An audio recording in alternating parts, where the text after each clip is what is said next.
Good morning. Happy Monday to everybody. Okay, so today I was going to talk about the movie 9 to 5. I'm dating myself here.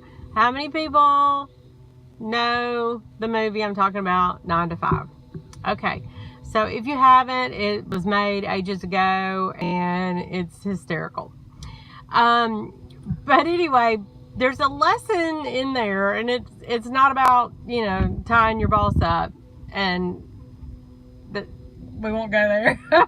But there is a very, very important message in 9 to 5 that I wanted to talk about today. So Bill was out of town last week for business, and I was home, and sometimes when I'm playing on my computer, this was before it crashed. That's a whole different subject we'll get into later. But most of the time I will put on a movie that I have seen, 100 times for background noise or whatever, because I'm so focused in on editing. So, but this time I turned 9 to 5 on the other day when I was working, and if you follow along with the movie, so like I've heard it so much, I remember it. But anyway, there's somebody blowing leaves out here, so if it's a little noisy, I'm sorry. But anyway, so throughout the movie, you see this one character who, she's sitting at her desk, and every time you turn around, she's taking a drink, like, taking a shot, at work. And, somebody will do something good, and she sits back, and she's like, "Atta girl," and she'll go on about her day. Something else will happen, and she'll say, "Atta girl," "Atta girl, way to go, you go girl, And I think it's funny. Not that she's an alcoholic and that she's taking shots at work, but it's like regardless, she is cheering on somebody else, even in the place that she's at. So you follow along in the movie, and you get toward the end, okay? And when the boss is untied and comes back to work, and she comes out of the elevator, and she comes up to him, and she's like, "Hey, Mr. Hart, don't you remember me?" And he looks at her, and he's like, "No." And she's like, "It's me." I think her name was Margaret. "It's Margaret." And he goes, "The old lush?" And she's like, "Yes. But thanks to you and the company's Alcoholics Rehabilitation Program, I have changed my life. And those wonderful letters of encouragement you sent made all the difference." Okay, here's the thing. He was tied up. He was not giving her those letters of encouragement. It was coming through the other characters that were making changes around the office. You see what I mean?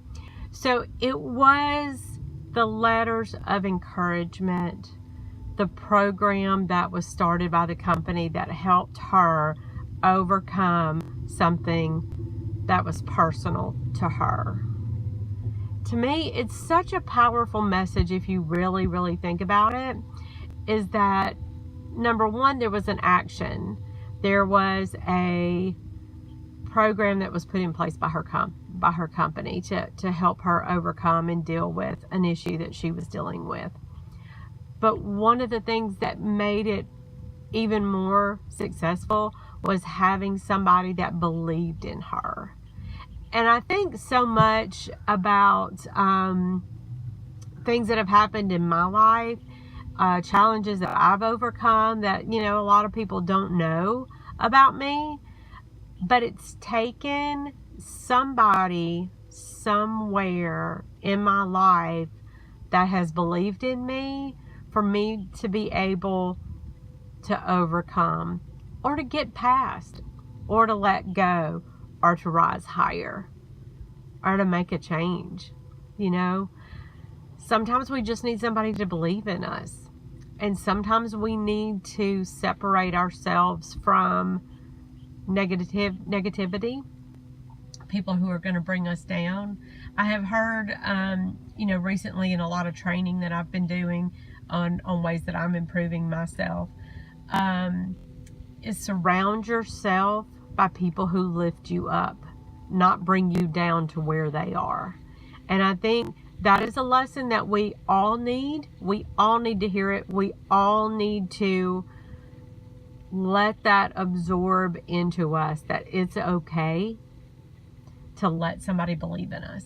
And it's okay to let stuff go and to move past it and to admit that I've had an issue.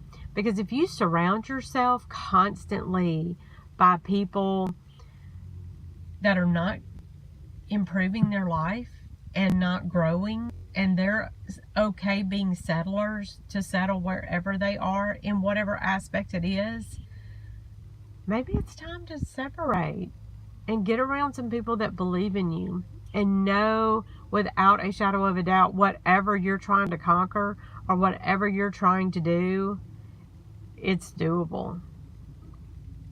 Because it's doable. You have to change your mindset. You may have to change your friends. I'm not saying you don't have to be friends with them anymore, but get around some people and get around some friends that believe in you and want to push you up. If they're okay staying right where they are, but they're also okay in lifting you up, absorb it. Don't say no to that sense and that, for lack of a better word, for that change to happen, because we're so hesitant. We let fear so much keep us from what we want to do. The fear of failure, the fear of my business going under, the fear of learning something new, learning a new technology. Oh, well, I've got to stay where I'm at because if I go somewhere else, I may have to do XYZ. And I don't know how to do XYZ, nor do I want to learn how to do XYZ. But if somebody believes in you and they have encouragement for you, you really need to have a mind shift and say, I'm worth it. And I can do this. And there are people out there that believe in me wholeheartedly. I'm one of those persons in your life that believe in you. I had a conversation just this last week with a friend who's struggling. You know what? But I believe in her. I believe in her wholeheartedly. She can do it. If she can do it, you can do it. I can do it. And we're just going to sit back and go, atta girl. All right, I got to go to work. I love you guys. And I will see you later in the week. All right, bye.